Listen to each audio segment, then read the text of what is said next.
Bonjour à vous et bienvenue dans la partie 2, chapitre 6 du voyage dans les émotions, la mort m'a réveillée. Chapitre 6, mars-avril 2013, la fatigue de la perte ou comment enfin reconnaître l'absence. Mi-mars, je me trouvais à Gap pour un long week-end. Nous avions organisé un petit repas à la maison. Le premier repas qui avait lieu depuis le décès, où nous invitions des copains et où nous réalisions que nous avancions sans lui. Nous avons passé une excellente soirée, marquée par moments par des coups de blues rapides, des pensées, des regards vers quelques photos. La vie reprenait son cours, comme le printemps arrivait, et les plantes sortaient de sous les couches de neige. À la fin du mois, nous retrouvions mon frère pour quelques jours de vacances à Deauville. Tous les quatre, nous retrouvions peu à peu nos marques dans cette nouvelle dynamique.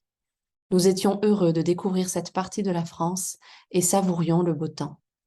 C'était la première fois que nous nous retrouvions ensemble en dehors de Gap depuis le décès. J'ai énormément apprécié le moment, les restaurants, la marche, mais cela a aussi fait remonter beaucoup de souvenirs et mon estomac a été mis à rude épreuve. J'étais malade toute la nuit, vraiment mal, comme si j'essayais de me débarrasser de ma peine, comme si je laissais partir ce qui était resté bloqué dans mon âme. Cette nuit a marqué les prémices d'une période difficile. J'étais fatiguée. Je n'avais plus trop envie de sortir. J'allais quand même au concert d'un artiste que mon père affectionnait particulièrement. Ma mère avait 2 tickets depuis longtemps et était censée y aller avec lui. Je l'avais remplacé. Les larmes et la peine sont remontées à cette deuxième occasion. Au travail, je m'enfermais et devenais encore plus exigeante, alors que je souhaitais le mieux pour mon équipe. Je voulais de tout mon cœur les aider à grandir et faisais de mon mieux pour, mais je n'avais pas assez de recul. Début avril, alors que mon état psychologique était extrême et que la pression augmentait au travail, je recevais un mail de l'association m'informant que la mission que j'avais prévue fin juin était annulée faute de participants. Elle me proposait une nouvelle date, mi-juillet, que j'acceptais immédiatement. Tout s'était accumulé et cette apothéose d'informations m'a achevée. J'ai alors décidé d'aller chez le médecin, car les larmes coulaient toutes seules. Je ne souhaitais pas que ma chef et mes collègues s'en rendent compte. Je lui demandai de l'aide, et il m'a prescrit des calmants. Je vivais de plein fouet le contre-coup des derniers événements. Mon cœur et mon corps me suppliaient de me reposer. Le médecin m'a arrêté une semaine, et je l'ai passé au lit, à ne rien faire, juste à mettre tout en veille. Cette semaine m'a fait un bien fou, et j'ai ressenti une grande déprime. Je me suis même demandé si j'allais en sortir un jour. Je n'y étais pas habituée. Mes pensées s'envolaient vers la ville de mon enfance. Quand je remontais à Gap, je me trouvais face au plus difficile. Là-bas, je me rappelais nos réunions et repas de famille, notre insouciance, nos bêtises, nos rigolades, nos engueulades et nos réconciliations. À présent, quand on faisait un repas, il y avait une place vacante, des conversations manquantes, troublées, des regards perdus, une sensation, souvent ténue, mais qui pointait par moments. Et cette pique me traversait.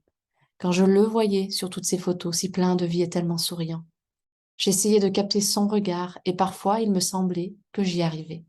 Sur certaines d'ailleurs, j'avais l'impression qu'il me communiquait son courage et ça me touchait énormément. Son regard, ses yeux pétillants. Pourquoi n'avais-je pas vu que ces photos étaient si rayonnantes avant? J'étais fatiguée. Fatiguée car je m'étais noyée dans les sorties. J'avais abreuvé mon esprit de tellement de choses, du boulot, beaucoup de boulot, trop de boulot, des week-ends, des animations. Je faisais semblant et je me rendais compte que j'avais voulu fuir l'inévitable, le sentiment de vide, le contre-coup, masquer au monde ma douleur. J'ai repris mon rythme la semaine d'après mon arrêt, mais j'étais irritable, je dormais mal et ne m'autorisais pas de pause. Alors je suis partie en Avignon, retrouver ma meilleure amie, pleurer devant elle et craquer complètement. J'ai commencé à ressortir mes souffrances du moment, résidant non seulement dans son absence, mais dans le manque qu'il provoquait à ma mère, à ma sœur, à mon frère, à nous quatre quand nous étions ensemble. Mais surtout au fait que nous n'arrivions pas à parler de lui, de la douleur que son absence nous faisait. J'ai très naïvement avoué que je n'arrivais pas à pleurer devant ma mère. J'avais peur de lui faire plus de peine et j'essayais de lui montrer que j'étais forte. Mais je ne l'étais pas. Je gardais tout en moi pour ne pas lui projeter une souffrance supplémentaire. Mais cette retenue nous éloignait. comme une barrière, un mur entre nous, son absence inracontable. Et je me demandais, toi, que me dirais-tu de faire dans cette situation? Sûrement de renouer le dialogue, de communiquer. Comment le faire quand les mots restaient bloqués dans mon estomac, quand le dire me faisait réaliser que oui, c'est la vérité, tu es parti, que projeter ma douleur et la lever à voix haute allait me la ramener comme un boomerang. Sûrement qu'il fallait que je l'affronte. Mes pensées me submergeaient. Le fil de ce que je racontais était complètement décousu. On aurait dit une pelote de laine, je tirais d'un côté et tout venait d'un coup. Je pensais de nouveau à nos réunions familiales sans lui, à cette petite voix qui me disait il me manque quelque chose. Mais nous n'arrivions pas à dire que c'est lui qui nous manquait. Lorsque j'ai parlé à ma mère, que je lui ai dit que je me sentais seule, elle s'est mise en colère en disant et moi, tu ne penses pas que je me sente seule? Évidemment que si, je le savais. Mais j'avais tellement besoin de dire qu'il me manquait, de sortir cette phrase, qu'elle soit entendue, acceptée, non rejetée. Cette phrase de ma mère m'a bloquée. Je ne savais pas quel sujet aborder avec elle. Je pleurais seule dans ma chambre. Je revenais sans cesse sur les derniers moments passés avec lui. Alors, je me suis mise à lui écrire, à lui parler, comme s'il était toujours là. Et dans mes textes, je lui dévoilais toutes mes pensées, mes réflexions et mes doutes. Comme le fait que je ne lui avais pas dit que je l'aimais la veille de sa mort. Je savais qu'il le savait, à travers mes regards, ma poignée de main. Mais je n'avais pas pu lui dire ces trois mots que je voulais crier. Pourquoi? Comme une superstition? C'était reconnaître qu'il allait peut-être mourir, que je lui faisais comprendre que j'avais peur de ça. Je ne voulais pas lui montrer, je voulais lui donner le plus de force possible, et je ne lui avais pas dit. Alors je l'avais dit après, beaucoup, quand il avait le visage paisible, quand la douleur et les médicaments ne l'éloignaient plus. Et je le disais maintenant, mais pas à voix haute. Je lui disais avec mon cœur, avec mes pensées, avec mon âme. Et je lui demandais d'être patient et de m'aider. Avec ma meilleure amie, nous avons occupé le week-end d'activités qui nous faisaient du bien. Visites gastronomiques, culturelles, balades et films de filles. Et puis, lors de nos discussions, elle m'aidait à reconnaître et exprimer mes émotions. Elle était d'une telle bienveillance que je me sentais à l'aise. J'étais beaucoup moins indulgente avec les autres. J'avoue, j'ai failli en plafonner une copine de ma mère qui se lamentait sur son père de 85 ans, qui était en phase terminale et qui allait sûrement mourir le lendemain de notre discussion. Je savais qu'il n'aurait pas aimé que je dise cela, mais j'avais failli lui dire, à cette femme, que son père avait 85 ans, que mon père en avait 57 quand il était décédé, qu'il avait la santé avec lui avant ce foutu cancer et qu'il y avait plein de choses qu'il ne verrait pas dans ma vie.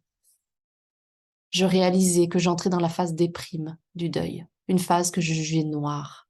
Je le reconnaissais enfin, mais je ne voulais pas y rester longtemps.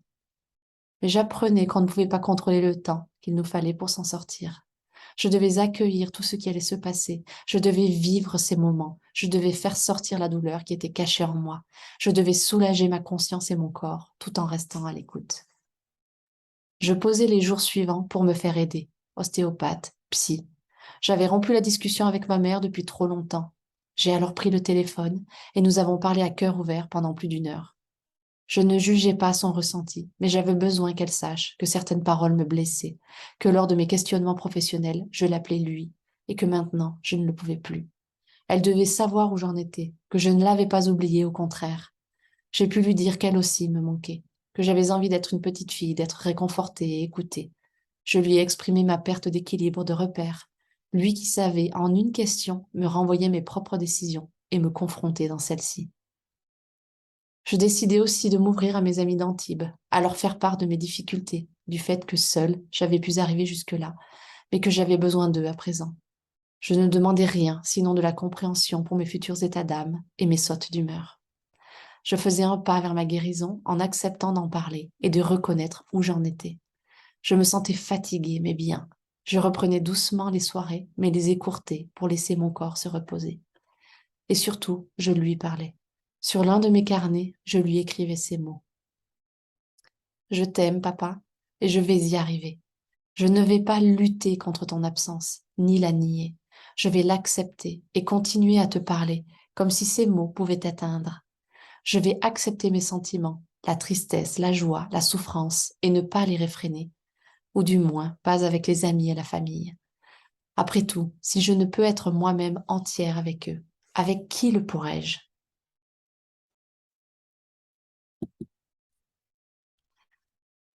Voilà, ce chapitre 6 qui a mis un peu de temps à sortir, j'avoue. J'ai vraiment pris du temps pour moi entre le chapitre 5 et le chapitre 6. Et quand je lis et relis et découvre le contenu de ce chapitre 6, je comprends pourquoi. Donc ce chapitre 6 aborde une phase importante du deuil, c'est la phase de bad, de je me sens mal, de déprime. La phase où, en tout cas, moi, je l'ai vécu comme une phase où tout ressort et une phase également de très grande fatigue.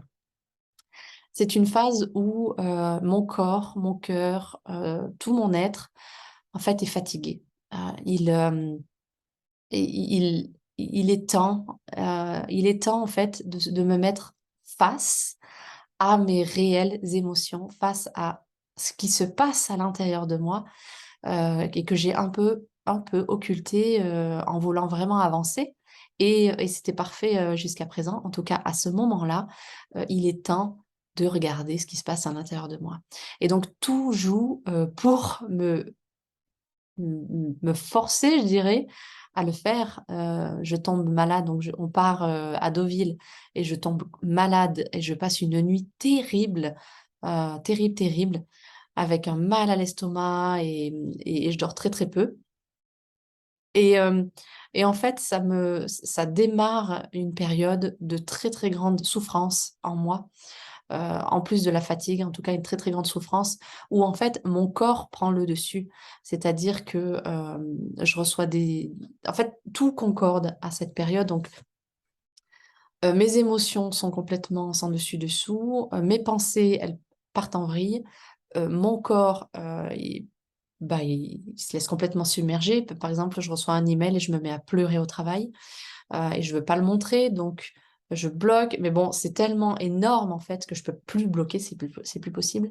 Et à côté de ça, eh bien, vibratoirement, mon état est tel que je reçois des nouvelles qui à l'époque me semblent pas top, pas top. Par exemple, l'association qui m'informe que mon départ au Cambodge est annulé en juin et qui me propose une autre date en juillet. Donc en fait, ça, cette espèce d'accumulation d'événements qui me force à regarder enfin quel est mon état d'être réel et pas un état d'être pleinement inconscient ou que j'imagine être. Là, c'est vraiment celui qui est là à ce moment-là. Et cet état d'être, c'est un état de déprime, de souffrance, de fatigue, une grosse, grosse, grosse fatigue générale et surtout la réalisation, l'accueil enfin, la reconnaissance enfin de ce sentiment de vide, à ce sentiment de vide que je ressens, de manque vis-à-vis de lui, de sa présence, mais également vis-à-vis du déséquilibre que son absence a créé dans la famille. Et donc, je me sens vide également dans mes relations avec ma mère, où on n'arrive plus à se comprendre, et puis, mes relations de manière générale, puisque en fait, je suis tellement en tension intérieurement que j'agis à l'inverse des intentions que j'ai. C'est-à-dire, par exemple, au travail, je deviens extrêmement exigeante, je deviens extrêmement irritable, et donc ça impacte évidemment sur mes relations professionnelles. Cette période, elle est assez forte parce que elle montre la manière dont je vais en sortir de cette période. C'est la fin du texte. C'est deux choses principales. La première, c'est que je me mets à parler à mon père. Je me mets à vraiment exprimer tout ce que je n'ai pas pu lui exprimer avant, c'est-à-dire tout ce qui était enfoui en moi, notamment le regret que j'avais de ne pas lui avoir dit je t'aime à l'hôpital, la tristesse que je ressens de ne pas pouvoir l'appeler quand j'ai des questions au niveau du travail, toutes ces espèces euh, je pourrais dire de, euh, de preuves qu'il n'est plus là en tant qu'être physique. Je lui exprime tout par écrit. Ça, c'est quelque chose qui m'a énormément aidée parce que j'avais beaucoup de discussions avec lui quand il était présent physiquement. Et là, le fait de couper complètement ce dialogue en fait avec cet être qui m'a apporté beaucoup de réconfort et beaucoup de solutions, sans vraiment me donner les solutions, mais plutôt en me faisant un espèce d'effet miroir. Le fait d'avoir coupé ça, eh bien, je peux plus. Je peux plus, donc je remets en place le dialogue avec cet être qui n'est plus là physiquement. En tout cas, je lui exprime tout ce que j'ai envie de lui dire. Ça, là, c'est une énorme étape de guérison parce que ça me permet de voir avec un regard plein d'amour, plein de compassion pour moi-même, pour lui aussi, tout ce qui est là, en fait, tout ce qui est enfoui et que je ne voulais pas regarder. Donc ça, c'est le premier aspect. Le deuxième aspect, c'est la notion d'accepter, en fait, de ne plus lutter contre. Il y a un énorme concept spirituel et même énergétique qui dit tout ce que tu résistes persiste. Tout ce contre quoi tu luttes, d'une certaine manière, tu lui donnes de l'énergie et donc tu l'amplifies. Donc, plus je lutte contre cet état de désespoir, de tristesse, de solitude, plus je le nourris et plus il grandit. Et donc, plus il va prendre de temps et d'espace dans ma vie.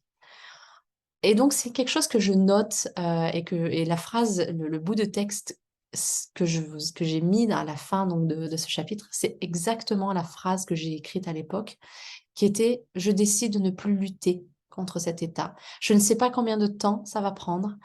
Par contre, eh bien, je décide de l'accepter. Je décide d'accueillir, ce qui est là, et je décide de me laisser, en fait, traverser par cet état parce que j'ai la sensation que mon chemin de guérison doit passer à travers ça».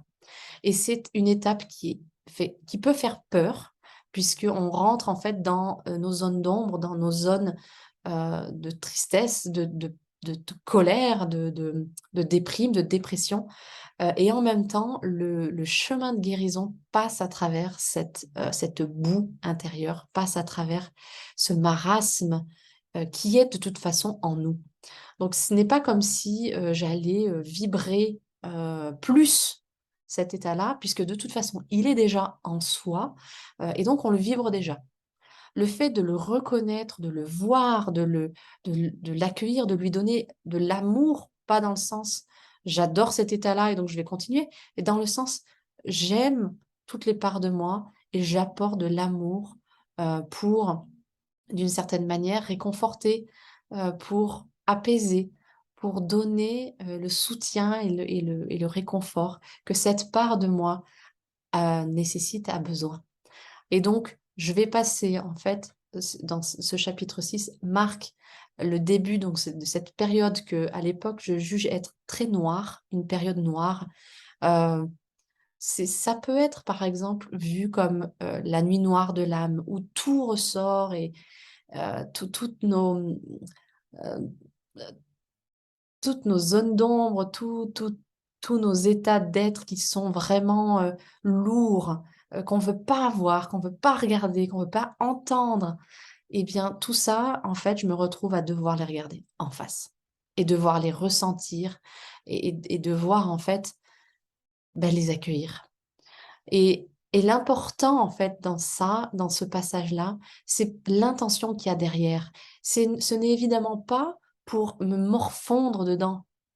Je veux vraiment bien que vous l'entendiez. Ce n'est pas une intention de se morfondre, d'aller rentrer dedans et puis de mourir dedans. Non, l'intention qui est derrière, c'est de faire un chemin de guérison, c'est d'aller mieux, c'est de ressortir et je ne sais pas combien de temps ça prendra, mais de faire en sorte d'aller, me réconforter et pour aller me réconforter, je dois passer à travers cet état-là. Ah, également à ce moment-là, cette époque-là, une part, du chemin de guérison passe donc par le fait de le ressentir, de l'accueillir, de le regarder en face et puis la deuxième manière et la deuxième part, c'est de demander de l'aide.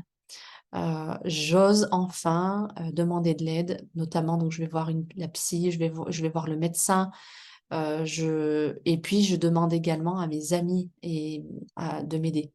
Dans le sens où je leur exprime l'état d'être, puisque j'ai tellement fait façade avant que comment dire, je les préviens que là, je rentre dans une période assez compliquée et donc d'être indulgent vis-à-vis de mes réactions.